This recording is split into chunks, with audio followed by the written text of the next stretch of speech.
Hi everybody, it's Emma from Misfit Gardening, and I was asked by one of my viewers, Catherine from A Hillside Garden, to do a bit of an update on the Bokashi composter, which is this thing here. Now this one's a little bit full.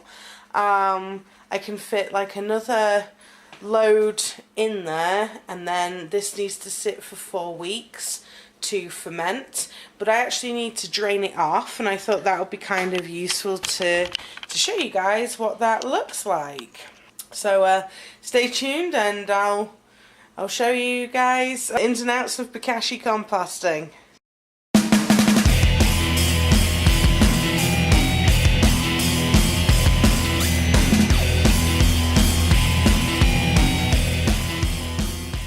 Alright guys, welcome back. I just had to get the camera set up so I can hold the bin.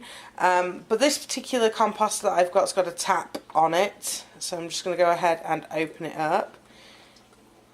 You can see there's quite a lot of liquid coming out of here.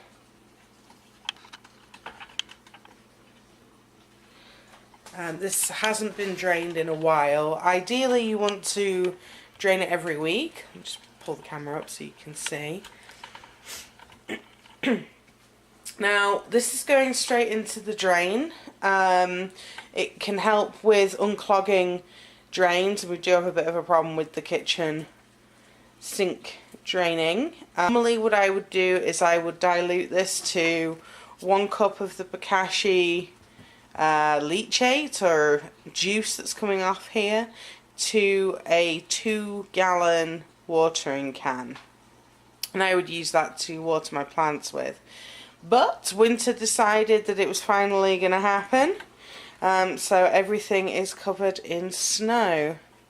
Alright, so that has finished draining. So now I'm going to pull this down, pop it on the floor and show you guys how I add to it. Okie dokie, so there's a couple of things that we're going to need. First of all is going to be the Bokashi bran. So I'm using this Sunwood Life Bokashi, and I order it quite regularly from Amazon, probably because I go through so much. This is what it looks like.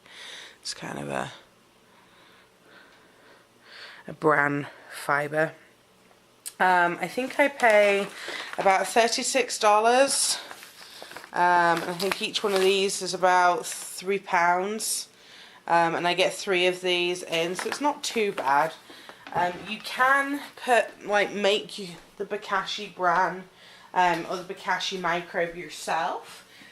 I've just not gotten around to figuring out how to do that, and for me it's a bit more convenient to order it from Amazon. So this is the little caddy that came with my kit originally, and as you can see it is pretty full of bits and pieces in here, mostly eggshells, and that's what I do with a lot of my eggshells and things, is I put them into the Bokashi composter because it's going to get crushed up. The acidity is going to be higher. It's going to help break down that eggshell and that calcium and stuff. There's a lot of fruit peelings and things in here. Oh, you will have to forgive my sniffing, guys. I've been away for a few days, and my allergies and a cold. I need a hot toddy fairly soon. Alright, so you can see this is pretty full in here.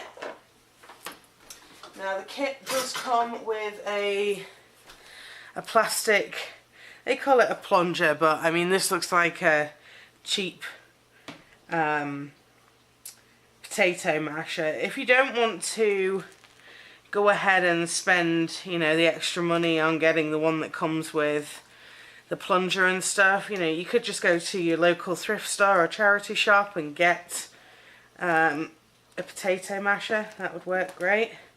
So I'm pushing this all down and pushing the air out.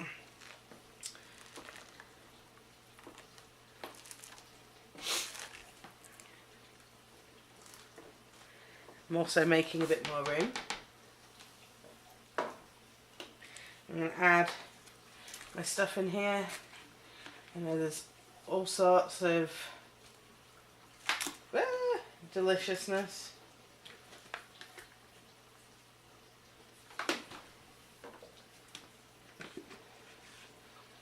I should have done this before I left to go away, but I didn't, so things have gotten a little bit green and mouldy.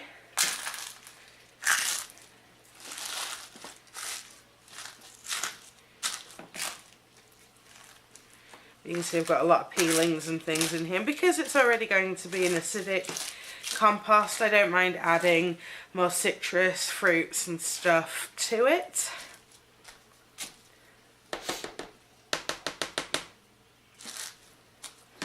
Alright, so now that's got everything mashed use about 2, maybe 3 cups of the bran, because you want to make sure you've got a decent coverage.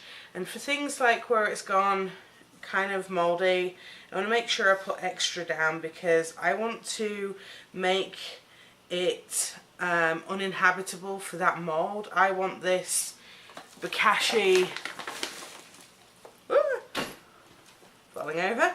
I want this Bokashi microbes to actually take over, because these are the ones that are going to be doing the fermentation and help making everything compost.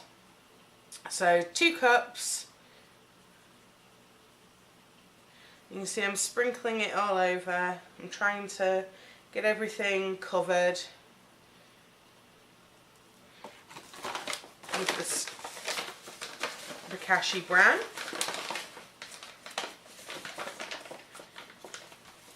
And then all I'm going to do is pop the lid back on and just sweep up the bits that I've missed. So this is now full, and I'm going to leave this for 4 weeks to ferment. And once it's fermented, I'm going to use it when turning my big compost pile, the big geo bin that I purchased, and I'm going to put that at the bottom, and then obviously turn the compost heap over on top of this Bokashi stuff. And with any luck, what's going to happen is there's this Bokashi stuff is breaking down, because it's going to be sat right on the on top of the soil.